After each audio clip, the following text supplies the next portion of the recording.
say you want to be next to me? I want to. She be on her phone, not focus on me. What? We be on the phone FaceTiming. She is notorious for doing every single other thing besides paying attention to me. She's like, nah. I mean, we on FaceTime. I'm on FaceTime you. If we not talking, well, you not paying attention to me. It's supposed to be like you're in the room. But we not. It's like it. But it's not actually. A photo is like a picture of me, but it's not me. Welcome to another episode of Adventures of A and Z. Today we're going to be doing a how we met video, which is interesting because I don't think we really know how we met. We both have our own different perspectives on how we met. You go first. Nah. No, you gotta go. You go first, and then I'll rebuttal with the truth. All right. So Zach and I, first of all, we have like a 5-year age difference between us, so we just weren't on each other's radar. Like when I first came to the church, you was young, and I was a young adult. She was old. No, I was a young adult. She was 47. I didn't understand what she said, so I was like, huh? She was 47. So we were both in youth ministry. Me more of a leader. When did you get there? I got there in 2009. You weren't. I was going sporadically. I was about to say, you act like you was there consistent. You wasn't a leader in 2009? 2011 though I was. Okay, that's not 2009. Were you 18 in 2011? Was I a leader? Were you? Yes. I didn't know because I ain't know him. I was the highest of all student leaders. Okay, see, I was not paying attention. She's just racist. It's okay. How? So, like I said, we have an age difference between us, so we were already not in the same friend circle. Yeah. And then I want to say in 2013, well, I saw you as a second year intern because we have this thing called like an internship program at our church.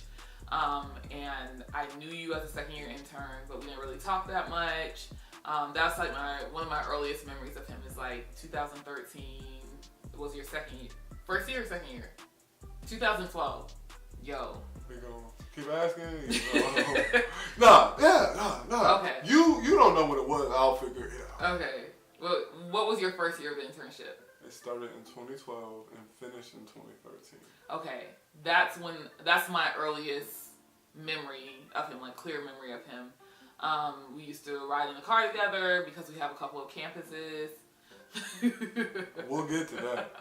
And that was pretty much it. Now, when we started hanging out a little bit more was when we both were like leaders. Were you already a leader at that point? Yep. Okay. The retreat. We started hanging out more at the retreat. What's the retreat? Cause they sorry.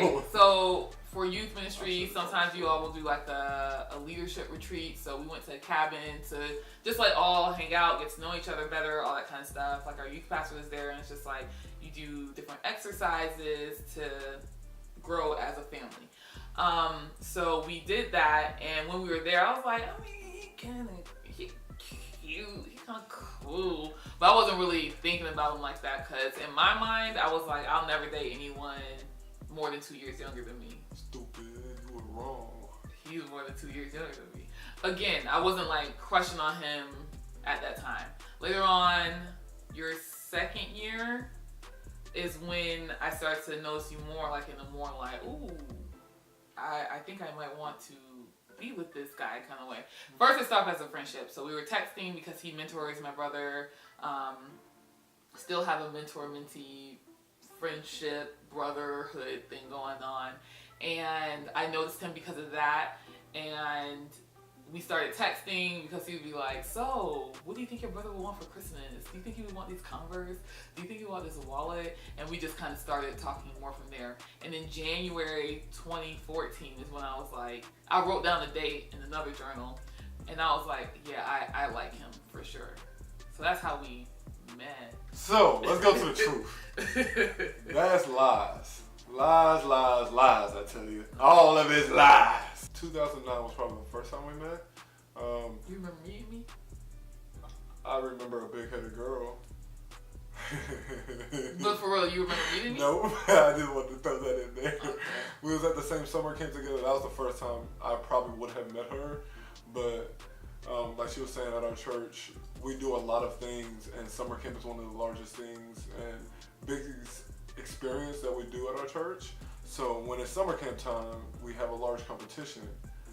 I'm not thinking about nobody unless they're on my team or helping me to win summer camp. So she was there, but I wasn't thinking about her because I was trying to win. Don't say it like that. I wasn't thinking about you. It just feels like, I don't want to think about you. I wasn't thinking about you. Okay, but you don't have to say it like that, because I feel like if you would have noticed me, you would have been like, I'm trying to win this camp. But she cute, though.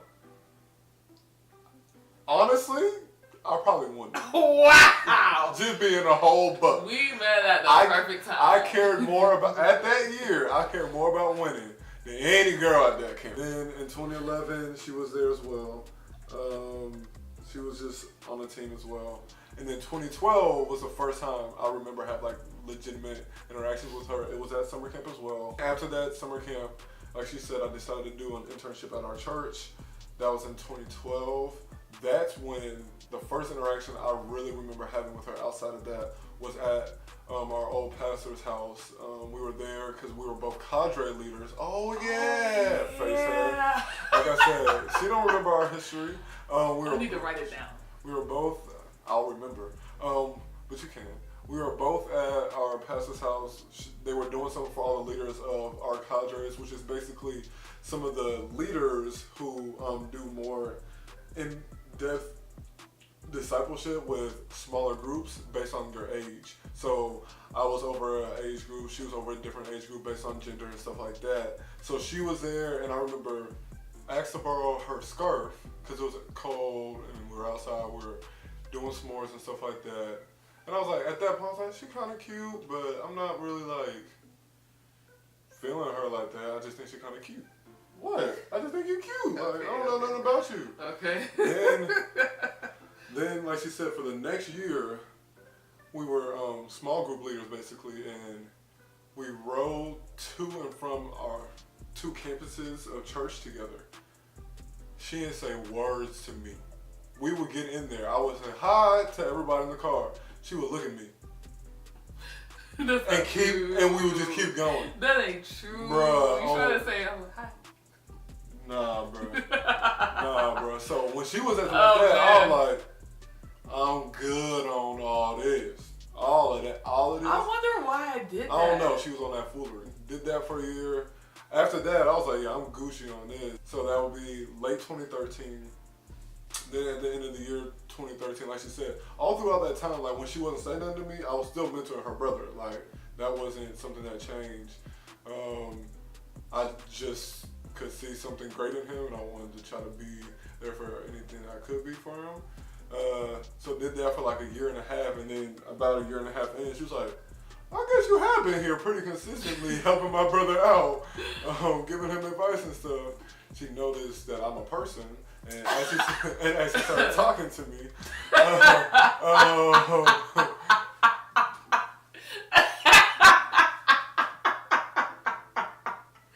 he's real. So then after that, then when it's funny, we both had different times when we felt like, oh yeah, I think that they may be feeling me. She swore up and down that because I let her borrow my jacket, I was feeling her. What she don't know is, any person who asked, I would let them borrow my jacket. I've let all of my female friends borrow. I've let male friends borrow my jacket. Like, that's just who I am. But she was like, nah, that's how I knew you liked me. You knew wrong. Don't sound like that. Second of all, did you like me at that point though? I thought you said you did like me at that point, but not for that reason.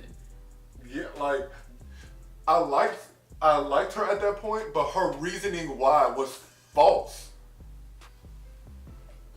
It was something in the way you gave me the jacket. You're a lie. I'm not lying. I swear. Y'all Let's go back to that day real quick. Can I go back to that day real fast? Okay, so this is what happened earlier that day. Tori Kelly got this song called Dear No One. When I told you I was like, I'm done. Like, nobody likes me. No one's coming. It's cool. I'm just going to be out here single and fabulous. All that kind of stuff. That's where I was. Not just because of that song, but I was really, like, feeling the song that day.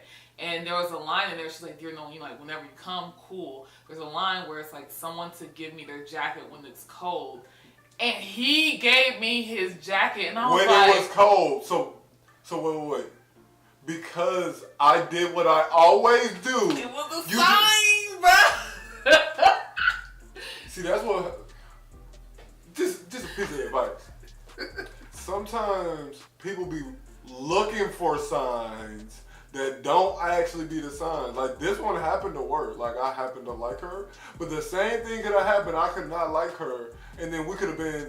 She'd be like, nah, I'm swooned over him.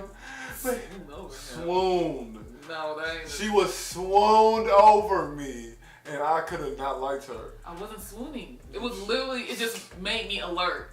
That's all that did. Like, oh. Literally, the action of you giving me your jacket that day, after I listened to that song, perked my ears up to like... Okay. I was doing stuff for her. Then our friend who was in a band, we went to one of his shows, and then while we were there, we were talking, and then I said something that she didn't think. She thought, the way she talked to me, this may not have been what she actually felt, but the way that she communicated and what she talked to me about, she was like, he probably a one-note person who really only... who doesn't have many interests and doesn't have much knowledge about a lot of different areas. And I dropped some knowledge on her. She's like, oh, so you are educated a little bit. You are more than just a one-note, extremely enthusiastic person. And from that point, it was like our relationship really did change. So then we kept talking. I went on a mission trip. We had stopped talking, like texting. And then I came back and we had started texting again because I started texting her. And we've been talking ever since. Now, we started talking back actually in April of 2014. We started texting, and we've been texting, FaceTiming, calling, dating for over 5 years now. Nuh-uh. Texting. Oh, texting. Okay. It's almost like I literally said those words. Okay. So, yeah. So, what she said was slight hyperbole about how good she was. She downplayed the fact that I was pouring into her brother. She downplayed the fact that she just didn't talk to me for no reason. If you are in a relationship, I encourage you to comment down below how you started talking to your significant other or your spouse or whatever. If you are not in a relationship, comment down below an interesting way that you would love to meet somebody new. Like, whether that's at a coffee shop, whether that's at church, whether that's going to a sporting event, maybe that's in class, at your favorite place to eat, whatever the case may be, comment down below an interesting way that you could start talking to somebody for the first time. That's all we have for this episode. Make sure that you are liking the video, commenting down below what we just asked you to comment. Share it with a friend. Make sure that you are watching the whole episode. It really doesn't mean a lot to us if you do. It goes a long way for us to one day be monetized in Jesus' name. And make sure that you just support us. If you support us, we'll be able to support you guys back and bring other experts about certain things. We're going to one day have someone come on and do makeup for Ashley. Destiny. She's going to do that? Yep. Okay. We've already given you a shout out about Mike Beatz. We've never actually posted a video about Miss Pauline. So we'll also show you one of the people who's helping do all of the decorations for our event. As we're going through this process of getting married and this engagement process, we'll kind of let you in on the behind the scenes of all this stuff. So make sure you are following us to get all of the info. If you dig our vibe, join our tribe. Was that it? Yeah. It is now. You know. If you dig our vibe, join our tribe. If you dig our vibe, join our tribe. Love you 3000. I can do this all day.